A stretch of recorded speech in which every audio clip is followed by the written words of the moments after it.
पालिकेचे आयुक्त आपल्या अतिक्रमण विभागाला सांगून ज्या पद्धतीनं तिथे बुलडोजर पाठवला आणि तिथली नासधूस केली, हा विषय गंभीर आहे. कोणत्याही समाजातील लोकांच्या भावना भडकवणं, त्यांचा हक्क हिरावून घेणं आणि पोलीसची आणि जे बुलडोजरची धमकी दाखवणं हे प्रशासकाच्या राज्यात शोभणारं नाही. आम्ही आताच प्रशासकाची भेट घेतली आणि त्यांना याची माहिती दिली की याच्यात हरीश राऊत जितका दोषी आहे तितके तुम्ही सुद्धा दोषी आहे, कारण की तुम्ही प्रशासक आहात. तुमच्या हाताखाली काम करणारे जर तुम्हाला विचारत नसतील किंवा तुमचं नियंत्रण नसेल तर हे तुमचं फेल्युअर आहे. आणि म्हणून आमची मागणी आहे की त्या ठिकाणी जे आमचे उपोषण करते नागपुरातले सर्व सहकारी आहेत यांनी त्या अधिकाऱ्यांवर कारवाईची मागणी केली आहे. तर त्या ठिकाणी जातीय दंगा भडकला असता तर याची जबाबदारी कोणी घेतली असती.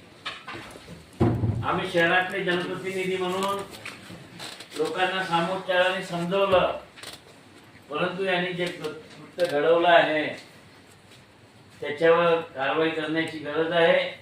त्या आंदोलनाचं नेतृत्व करणारे चंदूभाऊ आलेले आहेत सोबत, आणि यांना सकाळी 6 वाजता महिलांना सुद्धा मला वाटते की एका साईडला नेऊन ज्या पद्धतीनं बसवण्यात आलं तर हा सामान्य माणसावर अन्याय आहे.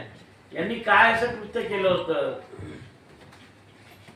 तर ही पद्धत प्रशासकाच्या राज्यात चालू आहे की सामान्य जनतेच्या मागण्या दाबण्याचा प्रयत्न करणं, एखाद्या समाजाच्या भावना भडकवणं.